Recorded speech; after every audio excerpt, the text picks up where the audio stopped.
우리가 매일 쓰는 말, 그리고 지금 보고 듣는 이 세상은 과연 진짜 모습 그대로일까요? 오늘 우리는 이 근본적인 질문에 답하는 에른스트 카시러의 위대한 책, 상징 형식의 철학, 그 첫 번째 이야기, 언어의 세계로 함께 들어가 보려고 합니다. 이 책을 읽고 나면 아마 우리가 당연하게 여겼던 세상이 완전히 다르게 보일지도 모릅니다. 자, 여기 이 질문 한번 보실까요? 우리의 생각은 단지 현실의 복사본일까? 이게 바로 카실러가 평생을 바쳐 탐구했던 핵심 질문입니다. 우리는 보통 그렇다고 생각하죠. 우리 눈은 카메라 렌즈 같고 우리 정신은 거울 같아서 바깥 세상을 있는 그대로 착각, 찍어내거나 비춘다고요. 글쎄요, 과연 정말 그럴까요? 네, 이게 바로 수세기 동안 서양 철학을 지배해온 인식의 복사 이론이라는 생각입니다. 뭐냐면 우리 정신은 텅 빈 캔버스나 깨끗한 필름 같은 거라서 외부 세계가 그 위에 그림을 그리거나 사진을 찍는다는 거죠. 이 관점에서 보면 인간은 그냥 외부 자극을 수동적으로 받아들이는 존재에 불과합니다. 그런데 정말 놀랍게도요, 이 오래된 믿음의 균열을 낸 건 철학이 아니었어요. 가장 객관적이라고 여겨졌던 과학, 특히 현대 물리학의 발전이 그 시작이었습니다. 원자보다도 더 작은 세계를 들여다보면서 과학자들은 충격적인 사실을 깨닫게 되죠. 우리가 현실을 결코 있는 그대로 복사할 수는 없다는 걸요. 자, 물리학자 하이니리 헤르츠가 한 이 말, 이게 정말 중요합니다. 그는 과학이 하는 일이란 외부 대상을 그대로 사진 찍는 게 아니라 그걸 설명하기 위한 내적인 상징을 만드는 과정이라고 말해요. 예를 들어 중력이라는 게 눈에 보이나요? 안 보이죠. 하지만 우리는 중력이라는 상징을 만들어서 사과가 왜 떨어지는지 이해하고 예측하잖아요. 여기서 핵심은 우리가 만든 이 상징 체계의 논리가 실제 자연현상의 결과와 딱 들어맞아야 한다는 겁니다. 바로 이게 인식을 바라보는 관점이 180도 바뀌는 순간입니다. 힘, 에너지, 원자 같은 과학 개념들이 세상에 원래부터 존재하는 무언가를 찍은 사진이 아니라는 거죠. 오히려 세상을 설명하고 예측하기 위해 인간이 만들어낸 아주 정교한 상징적인 도구인 셈입니다. 과학의 진짜 목표는 현실을 복사하는 게 아니라 현실을 성공적으로 예측하는 모델, 즉 강력한 상징 체계를 만드는 거였던 거죠. 자, 과학마저도 이렇다면 우리의 다른 정신활동들은 어떨까요? 네, 바로 그 지점에서 카시러가 등장합니다. 과학조차도 현실을 상징으로 파악한다면 우리가 쓰는 언어, 우리가 만드는 예술, 우리가 믿는 신화는 대체 어떻게 이해해야 할까요? 여기서 카시러는 자신만의 독창적인 해답, 바로 상징 형식이라는 새로운 개념을 꺼내듭니다. 이 질문이야말로 우리가 새로운 지도를 필요로 하는 이유입니다. 우리의 정신이 세상을 그냥 비추기만 하는 수동적인 거울이 아니라면 그럼 대체 뭘까요? 카시러는 바로 이 질문에 답하기 위해서 인간 정신의 능동적이고 창조적인 본질을 설명할 새로운 틀을 세우려고 한 겁니다. 이것이 바로 카실러 철학의 심장부라고 할 수 있습니다. 인간의 정신은 외부 정보를 기다리는 텅 빈 항아리가 아니라는 거예요. 오히려 세상을 향해 끊임없이 뻗어나가면서 의미를 만들어내는 역동적인 힘, 마치 어둠 속에서 빛을 쏘아 길을 만드는 탐조등 같은 에너지라는 거죠. 한번 생각해 보세요. 상상 속 동물을 이야기하는 신화, 아름다움을 좇는 예술, 절대자를 향한 종교, 법칙을 찾는 과학, 그리고 우리가 지금 쓰고 있는 이 언어까지. 이 활동들은 겉으로 보기엔 목표도 방식도 전혀 달라 보이잖아요. 하지만 카시러는 이 모든 것들의 가장 깊은 뿌리에는 하나의 공통된 힘이 작용하고 있다고 봤습니다. 그리고 그 힘을 설명하는 마스터키가 바로 이 상징 형식입니다. 이 정의를 다시 한번 음미해보죠. 상징 형식은 세상을 보는 창문 같은 거예요. 근데 그냥 투명한 유리창이 아닙니다. 저마다 독특한 색깔과 무늬를 가진 아주 아름다운 스테인드 글래스 같다고 생각하시면 돼요. 우리는 파란색 스테인드 글래스를 통해 세상을 푸르게 보고 붉은색 스테인드 글래스를 통해 붉게 보죠. 중요한 건 우리는 이 창문을 통하지 않고서는 세상을 볼 수 없다는 거고 바로 이 창문이 세상에 질서와 의미를 부여한다는 겁니다. 바로 이 지점에서 아까 흩어져 있던 퍼즐 조각들이 딱 맞아 떨어집니다. 신화, 예술, 과학, 언어는 제각기 다른 활동이 아니라 인간 정신이 상징이라는 도구를 사용해서 세계를 이해하고 의미를 부여하려는 근본적인 활동이 각기 다른 방식으로 표현된 결과물이라는 거죠. 이건 정말 중요한 관점의 전환이에요. 더 이상 신화는 옛날 사람들의 유치하고 미숙한 과학이 아니게 됩니다. 신화는 그 자체로 완결된 하나의 상징 세계이고 그 나름의 논리로 세상을 설명하는 거죠. 예술 역시 현실을 어설프게 흉내내는 게 아니라 예술이라는 독자적인 상징의 문법을 통해서 완전히 새로운 현실을 창조하는 행위가 되는 거고요. 과학과 언어도 물론 마찬가지입니다. 좋습니다. 그렇다면 이 거대한 상징 형식들을 실제로 움직이게 하는 엔진은 뭘까요? 그 구체적인 작동 원리는 뭘까요? 카시러는 그 심장부에 바로 기호가 있다고 말합니다. 이 인용구가 기호의 역할을 정말 강력하게 보여주는데요. 우리가 사과라는 단어를 생각할 때 보통은 이미 머릿속에 빨갛고 둥근 사과 이미지가 있고 거기에 사과라는 이름표만 딱 붙인다고 생각하기 쉽잖아요. 근데 카시러는 그게 정반대라고 말해요. 오히려 사과라는 단어, 즉 기호가 있었기 때문에 우리가 세상의 수많은 과일들 중에서 바로 그 대상을 명확하게 떼어내서 생각할 수 있게 만드는, 생각을 가능하게 하는 필수적인 기반이라는 겁니다. 이거 정말 혁명적인 생각 아닌가요? 우리는 보통 생각이 먼저 있고 그 다음에 말을 찾는다고 믿지만 카시러는 순서가 반대라고 주장하는 거예요. 기호, 즉 언어가 없다면 명확하고 구체적인 생각 자체가 불가능하다는 거죠. 기호는 단순히 생각을 담는 그릇이 아니라 흐릿하고 막연한 생각의 덩어리를 탕 두드려서 명확한 형태로 벼려내는 대장장이의 망치와도 같다는 겁니다. 정말 놀랍죠? 이 슬라이드가 그 추상적인 과정을 아주 명확하게 보여주는데요. 자, 1단계를 보세요. 처음엔 그냥 막연하고 순간적인 감각적 인상만 있습니다. 가슴이 답답하고 눈물이 날 것 같은 아직 형태가 없는 느낌이죠. 그리고 2단계, 우리는 이 흩어지려는 인상에 슬픔이라는 단어를 부여하면서 꽉 붙잡습니다. 마치 흩어날리는 쇳가루를 자석 하나로 모으는 것처럼요. 이게 바로 기호를 통한 고정입니다. 그리고 마지막 3단계, 슬픔이라는 기호 덕분에 그 막연했던 느낌은 비로소 다른 사람에게 나 지금 슬퍼 라고 전달할 수 있고 내 안에서도 명확하게 정의할 수 있는 안정적인 개념으로 태어나는 거죠. 기호가 없었다면 그 감정은 그냥 이름 모를 불편함으로 스쳐 지나갔을지도 모릅니다. 기호가 개념을 만든다는 이 놀라운 아이디어는 여기서 그치지 않습니다. 단순히 개념이 어떻게 만들어지는지를 넘어서 우리 자신, 즉 우리의 의식이 어떻게 작동하는지에 대한 훨씬 더 깊은 통찰로 이어지거든요. 이 슬라이드의 비교가 정말 탁월하죠. 과거의 감각주의 심리학은 의식을 개별적인 감각 정보, 그러니까 색깔, 소리, 맛 같은 타일 조각들이 모여서 만들어진 거대한 모자이크 그림처럼 봤어요. 하지만 카시러에게 의식은 그런 수동적인 조각들의 합이 아니에요. 오히려 멜로디와 같죠. 도, 미, 솔이라는 음표들은 그 자체로는 그냥 흩어진 소리에 불과하지만 우리 의식이 이 음표들을 시간의 흐름 속에서 능동적으로 하나로 엮어낼 때 비로소 하나의 아름다운 화음, 즉 의미 있는 전체로 다시 태어나는 것과 똑같습니다. 바로 이 인용구가 멜로디 비유를 철학적으로 뒷받침해주죠. 예를 들어 장조 멜로디의 맨 끝에 나오는 도음은 안정감을 주지만 단조 멜로디 중간에 도음은 긴장감을 주잖아요. 똑같은 도음이라도 전체 맥락 속에서 그 의미, 즉 질적 의미가 완전히 달라지는 겁니다. 마찬가지로 우리가 경험하는 모든 감각적 사실들도 의식이 능동적으로 만들어내는 전체적인 의미의 맥락 속에서만 비로소 자기만의 고유한 의미를 갖게 된다는 거죠. 결국 이 부분의 핵심 메시지는 바로 이것입니다. 우리는 세상이라는 완성된 연극을 보는 수동적인 관객이 아니라는 거예요. 우리 각자가 경험하는 세계를 직접 설계하고 건설하는 능동적인 건축가라는 선언이죠. 우리는 언어, 예술, 과학 같은 상징 형식이라는 도구를 써서 혼돈스러운 감각의 재료들로 질서 있고 의미 있는 세계를 끊임없이 지어올리고 있는 셈입니다. 자, 이제 개인의 의식 수준을 넘어서 카실러 철학이 그려내는 가장 거대한 풍경으로 시야를 넓혀보겠습니다. 그의 진짜 목표는 인간 문화 전체를 이해하는 것이었거든요. 카실러의 비전은 단순히 인간은 어떻게 아는가라는 인식론에만 머무르지 않습니다. 그는 신화, 예술, 종교, 역사, 과학, 언어, 인류가 만들어낸 모든 문화적 창조물들을 흩어진 파편이 아니라 서로 연결된 하나의 거대한 유기체로 이해하고 싶었던 거죠.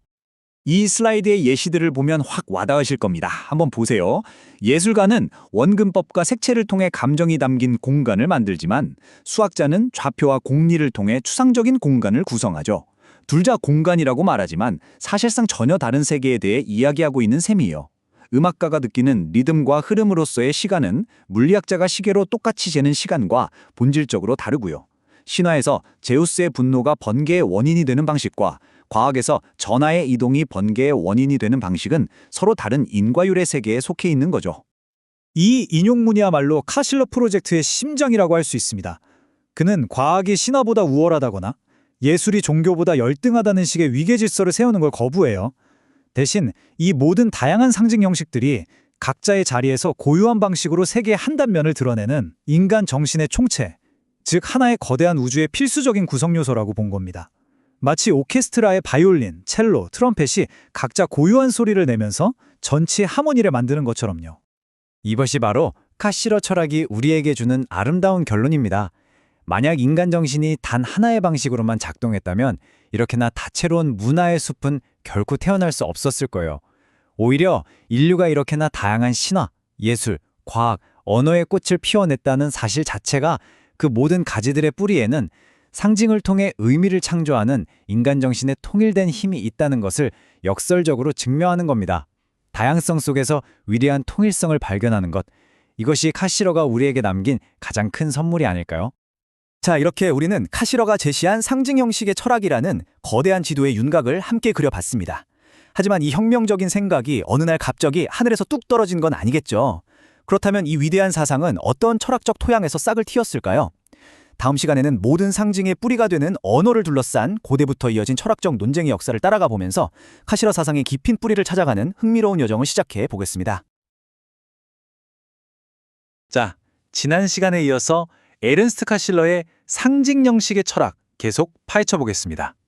저희가 1부에서는 신화적 사요라는 아주 흥미로운 세계를 들여다봤잖아요. 그럼 이제 2부에서는 인간 정신 활동에서 정말 빼놓을 수 없는 핵심이죠. 바로 언어의 세계로 본격적으로 한번 들어가 보려고 합니다. 이번 시간에는요, 크게 두 파트로 나눠서 이야기를 해볼 거예요. 먼저 철학의 역사 속에서 대체 언어를 어떻게 생각해왔는지 그 흐름을 쭉 따라가 볼 겁니다. 아주 옛날 고대 사람들이 가졌던 마법 같은 언어관에서부터 시작해서요, 이성이냐 경험이냐 이걸 두고 팽팽하게 맞섰던 거대한 논쟁을 거쳐서 훔볼트라는 인물이 등장하면서 판도가 어떻게 확 바뀌었는지 이걸 먼저 살펴볼 거고요. 그리고 나서는 언어 그 자체가 도대체 어떻게 생겨난 건지, 그러니까 정말 원초적인 몸짓에서 소리로 또 상징으로 발전해온 그 과정을 한번 추적해 볼 거예요.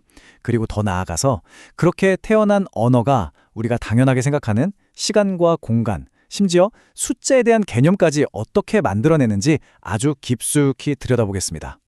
자, 그럼 시작해 볼까요? 우리의 여정은요, 뭐 거창하고 세련된 철학 이론 이런 것부터 시작하는 게 아니에요. 그보다 훨씬 더 근원적인 것, 그러니까 인류가 아주 오래전부터 말이라는 것 자체에 대해 품어왔던 그 원초적인 믿음, 거기서부터 한번 출발해 보겠습니다. 바로 이 문장이 신화적 세계관의 핵심을 정말 잘 보여주는데요. 그러니까 이 세계관에서는요, 단어라는 게 그냥 우리가 편하자고 붙여놓은 꼬리표 그런 게 아니었던 거예요. 그게 아니라 단어가 곧 그 대상의 본질이고 힘이고 심지어 영혼 그 자체랑 똑같다고 생각했어요. 그러니까 어떤 것의 진짜 이름을 안다, 이건 그냥 아는 게 아니라 그걸 지배하고 통제할 수 있는 막강한 힘을 갖게 되는 거였죠. 우리가 판타지 영화나 동화에서 마법사가 막 주문을 외워서 자연을 움직이잖아요? 바로 그 장면을 떠올리시면 이해가 확 되실 겁니다.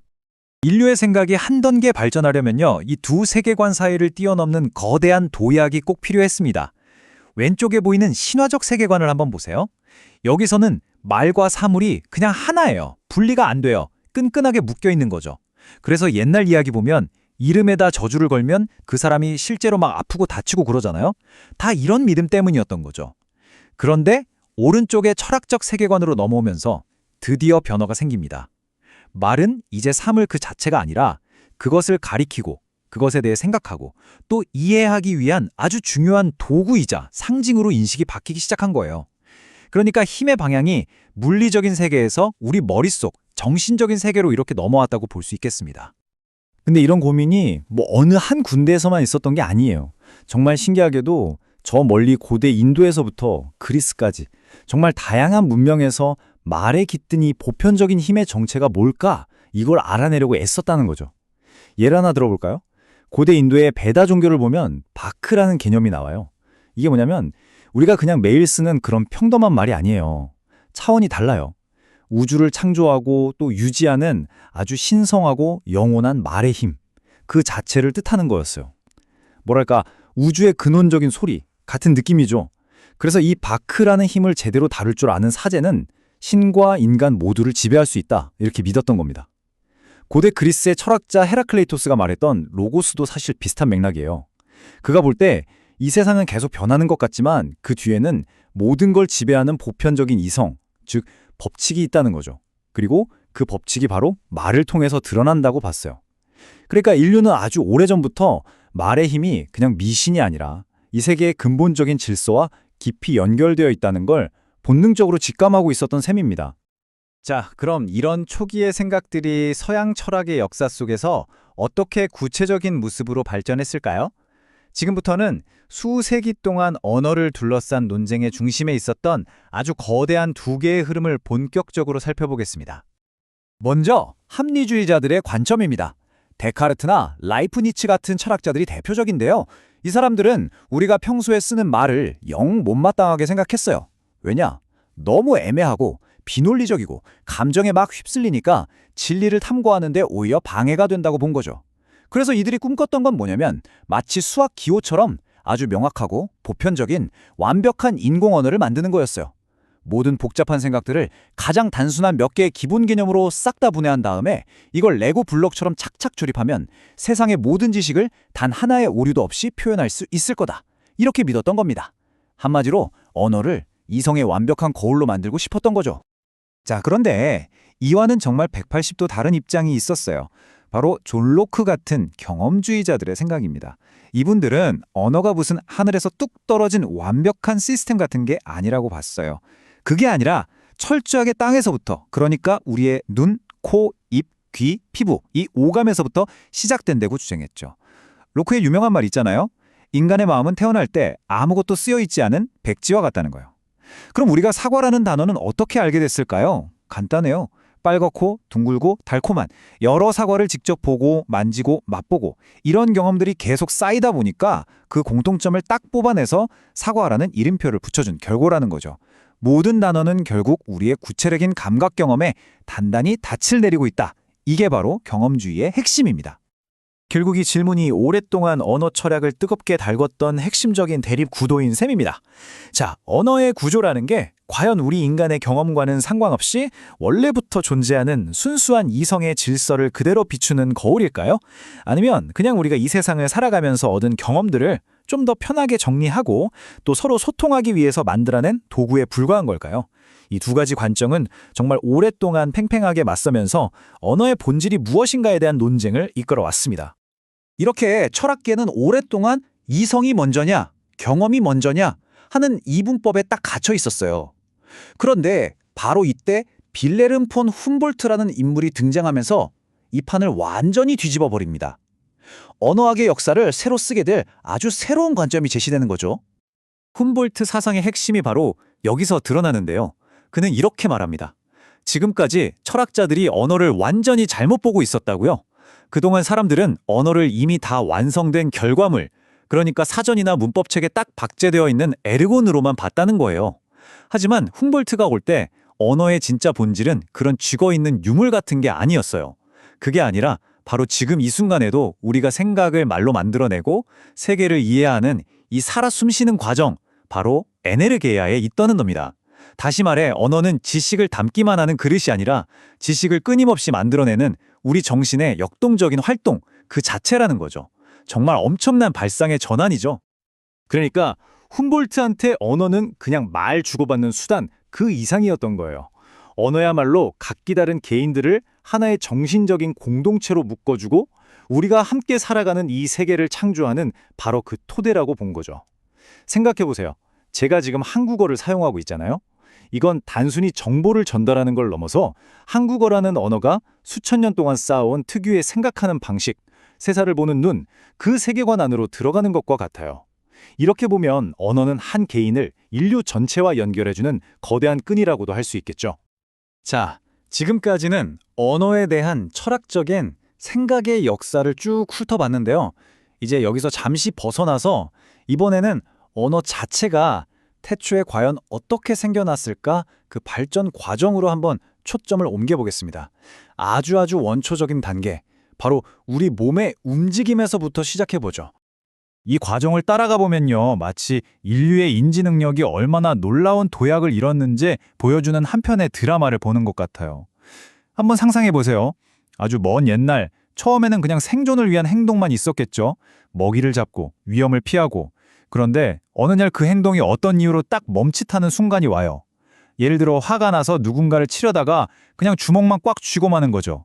바로 이 순간, 이 움직임은 더 이상 단순한 행동이 아니에요. 나 지금 화났어 라는 내면의 감정을 드러내는 표현이 되는 겁니다. 그리고 여기서 정말 결정적인 전환점이 나타나요. 바로 무언가를 움켜쥐려고 뻗었던 손이 저 멀리 있는 대상을 향해 손가락을 뻗어서 가리키는 손짓으로 변하는 순간입니다. 이게 얼마나 대단한 변화인지 아기들을 생각해보면 쉽게 이해할 수 있어요. 아기가 멀리 있는 장난감을 보고 처음에는 막 기어가서 잡으려고만 하잖아요. 그러다가 어느 순간부터는 그냥 손가락으로 그걸 가리키면서 저거! 이렇게 표현하기 시작하죠. 바로 그 순간, 그 장면이 바로 인류 정신사의 위대한 도약이 압축된 모습입니다. 왜냐하면 이건 더 이상 그 물건을 내 손에 넣으려는 물리적인 시도가 아니거든요. 그 대상을 나와 분리된 하나의 객체로 딱 설정하고 다른 사람의 주의를 그쪽으로 이끄는 순수한 정신적인 행위가 탄생한 거니까요. 이 가리킴이라는 행위를 통해 비로소 이 세계는 그냥 스쳐 지나가는 자극덩어리가 아니라 우리가 이름을 붙이고 분석할 수 있는 대상들의 세계로 바뀌기 시작하는 겁니다. 자, 이렇게 상징을 다루는 능력이 생겼는데 이게 단순히 이미 있는 세계를 묘사하는 데서 그치는 게 아니에요. 더 나아가서 우리가 발딛고 살아가는 이 직관적인 공간과 시간의 세계를 어떻게 적극적으로 만들어내는지 지금부터 한번 살펴보겠습니다. 여기서 핵심은 뭐냐면요. 언어가 그냥 텅 빈 공간 안에서 사용되는 도구가 아니라는 거예요. 오히려 공간에 대한 우리의 인식 자체를 조직하고 구조화하는 역할을 한다는 거죠. 되게 재밌는 예가 있는데요. 북미 원주민 언어 중에 콰키우트러라는 게 있어요. 이 언어에서는 어떤 사물에 대해 말을 하려면요. 그게 지금 내 눈에 보이는지 안 보이는지 나한테서 가까운지 먼지 이런 위치 정보를 문법에 맞춰서 반드시 말해줘야만 문장이 만들어져요. 그러니까 공간 인식이 옵션이 아니라 언어의 핵심 뼈대인 셈이죠.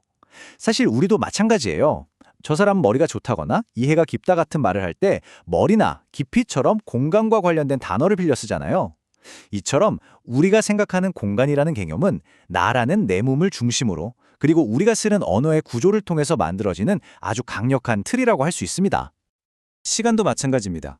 언어가 표현하는 시간은 우리가 시계로 재는 그 시간하고는 결이 아주 달라요.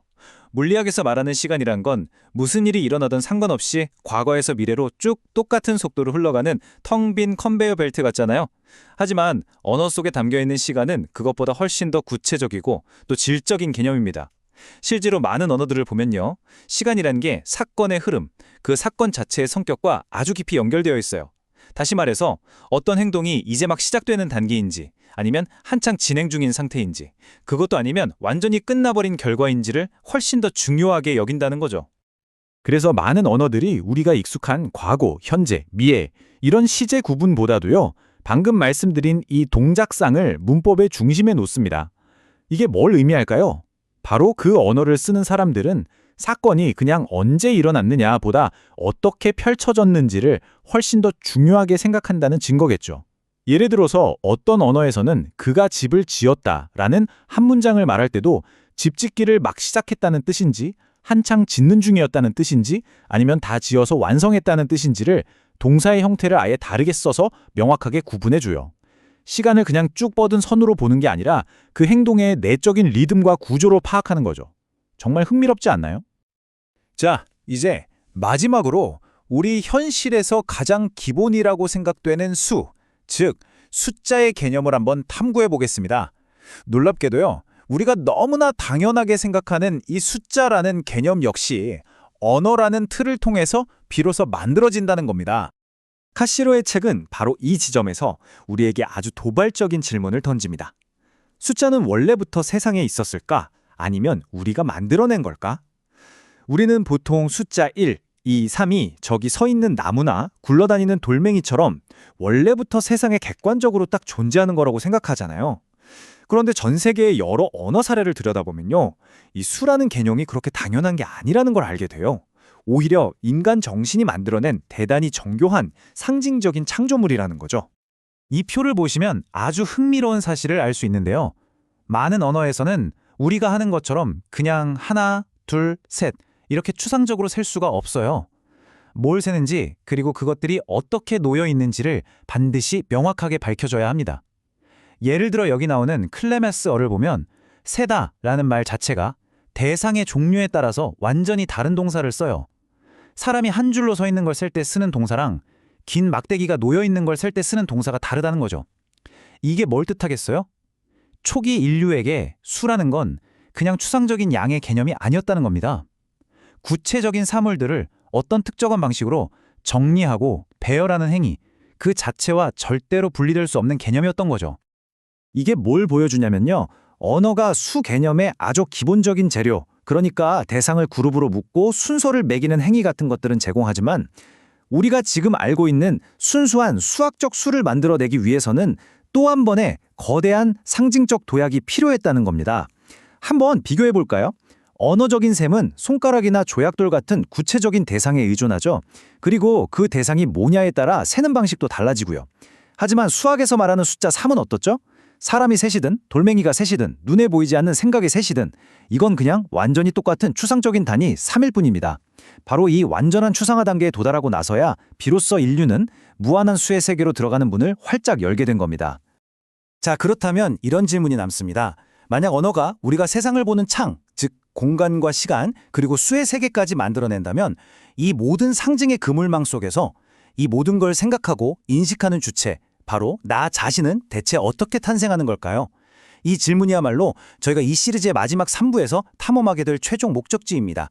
개념적 사고의 가장 높은 단계를 향한 여정, 다음 시간에 계속됩니다. 자, 지난 시간에 우리는 언어가 단순히 현실을 있는 그대로 비추는 거울이 아니라는 걸 확인했죠.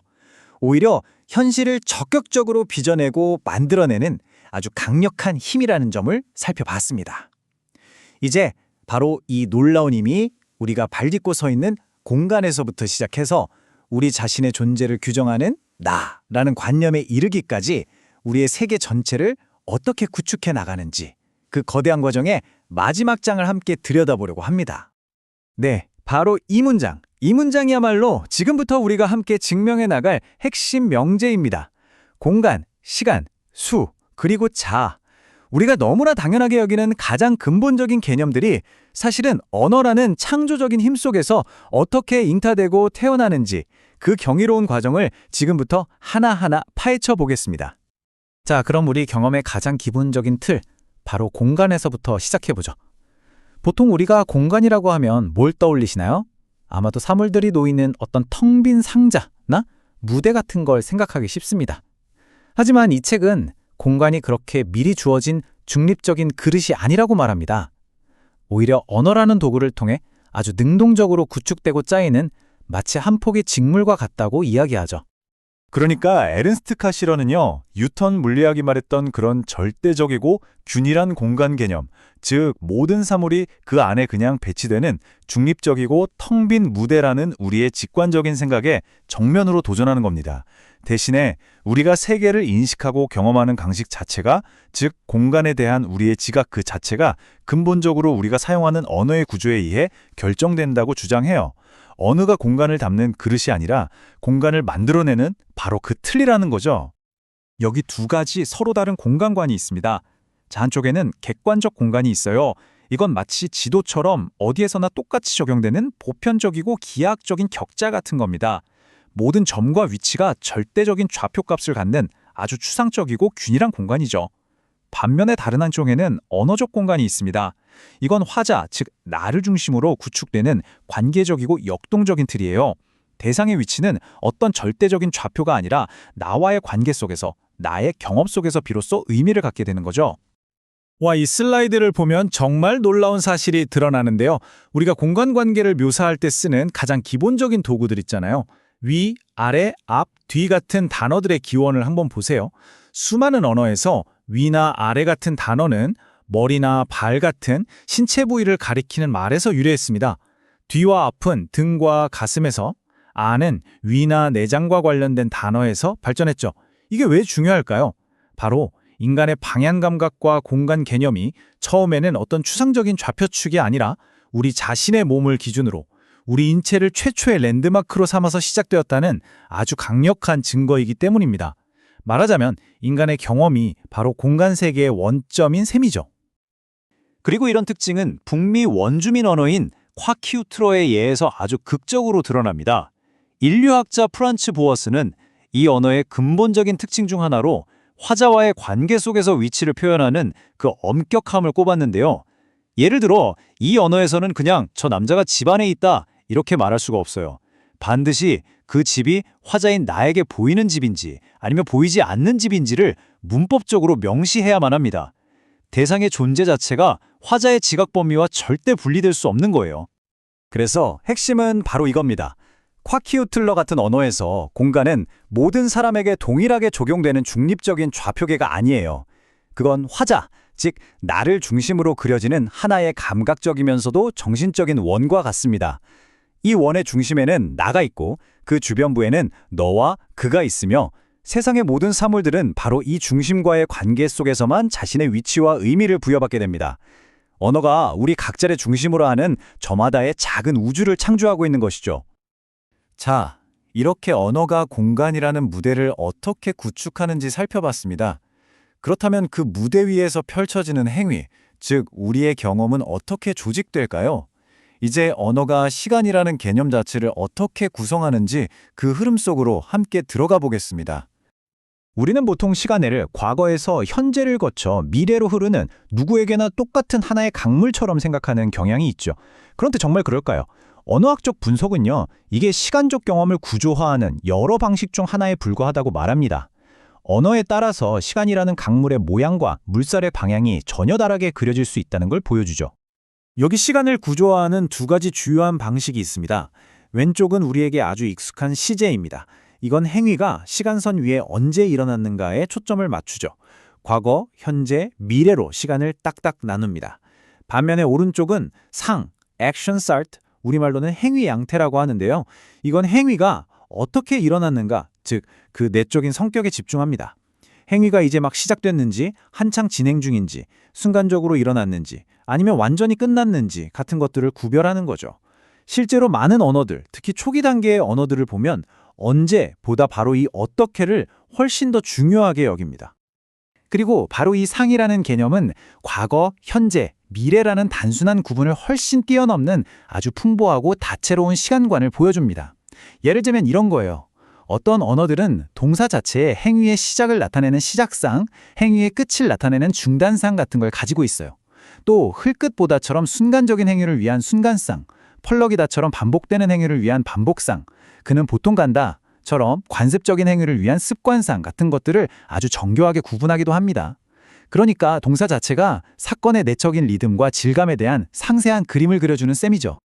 언어학자 빌헤름 폰 훔볼트가 통찰했듯이 동사는 말 그대로 시간 단어, 타임 워드입니다.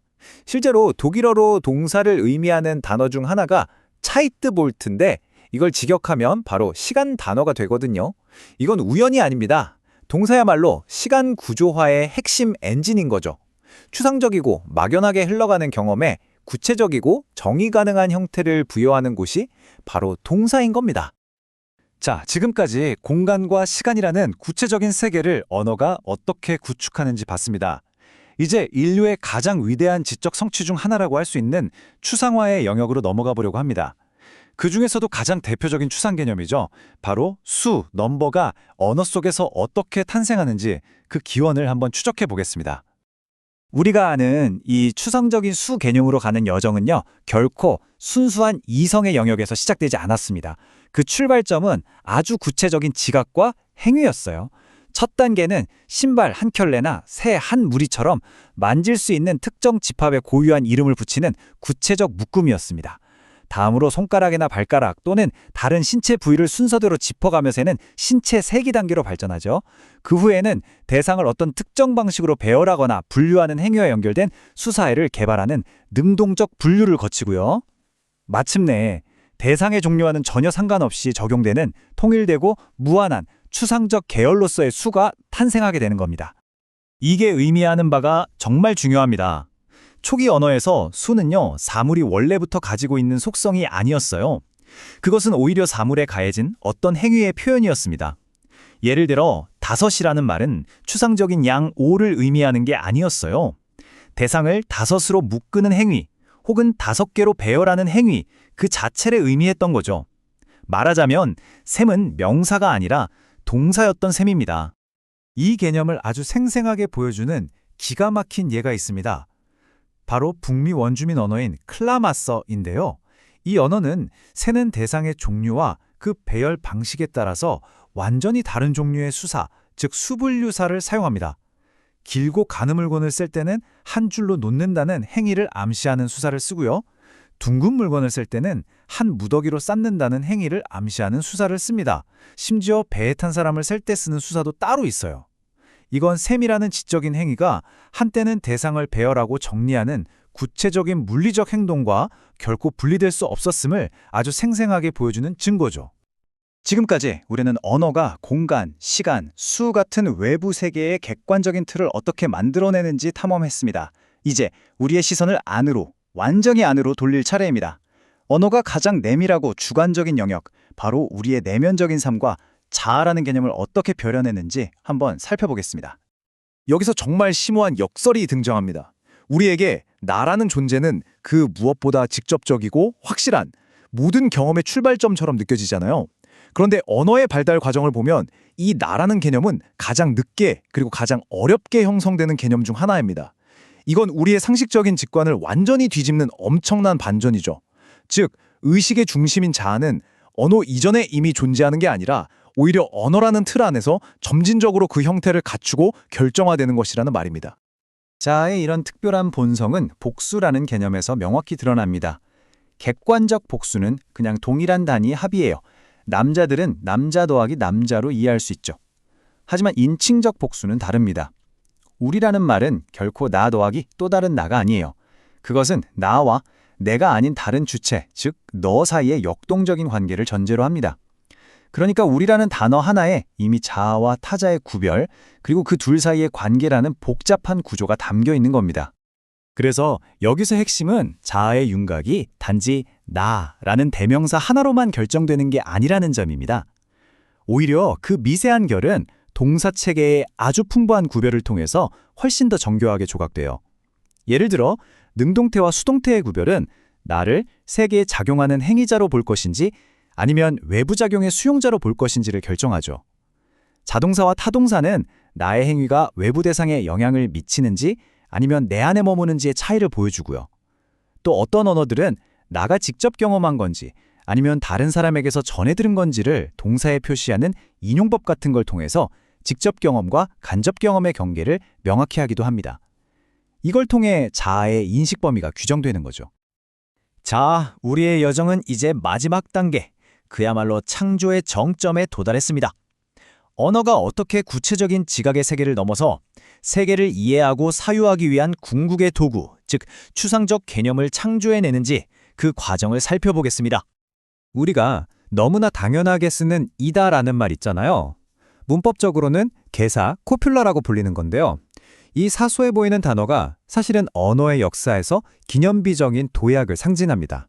개사는 어떤 구체적인 대상이나 행위를 묘사하지 않아요. 그 유일한 기능은 주어와 수어를 연결해서 순수한 논리적 관계나 종합을 표현하는 겁니다. 바로 이것이 언어가 단순히 사물에 이름표를 붙이는 단계를 넘어서 A는 B이다와 같이 판단을 내리고 개념을 형성하는 고차원적인 단계로 진입했음을 알리는 신호탄인 셈이죠. 그리고 이건 추상화가 어떻게 일어나는지를 아주 잘 보여주는 사례입니다. 인도 유럽어족에서 이다, to be를 의미하는 동사들의 어원을 추적해보면요. 그 뿌리가 놀랍게도 숨쉬다, 살다, 자라다, 거주하다와 같은 아주 구체적인 물리적 행위에 닿아 있습니다. 이런 동사들이 시간이 지나면서 점차 원래의 구체적인 의미를 잃고 탈색되어서 집이 있다와 같은 일반적인 존재나 현존을 의미하게 되죠. 그리고 마침내 집은 크다에서처럼 존재의 의미마저 사라지고 오직 주어와 수어를 연결하는 순수한 논리적 기능만이 남게 된 겁니다. 구체적인 경험에서 추상적인 논리로, 이것이 바로 언어가 걸어온 길입니다. 이 모든 논의는 우리에게 마지막으로 아주 강력하고 도발적인 질문 하나를 남깁니다. 만약 우리가 사용하는 언어가 정말로 우리가 경험하는 세계를 구축하는 것이라면, 그렇다면 우리가 사용하는 말을 의식적으로 성찰하고 비판하고 때로는 새롭게 바꾸려는 행위 자체가 곧 새로운 현실을 창조하는 첫걸음이 될 수는 없을까요? 언어의 건설적인 힘을 이해하는 것은 단순히 흥미로운 철학적 탐구에 그치는 것이 아닙니다. 그것은 우리 스스로가 우리 경험의 의식적인 건축가가 될 수 있다는 가능성을 열어주는 우리 모두를 향한 아주 귀중한 초대라고 할 수 있겠습니다.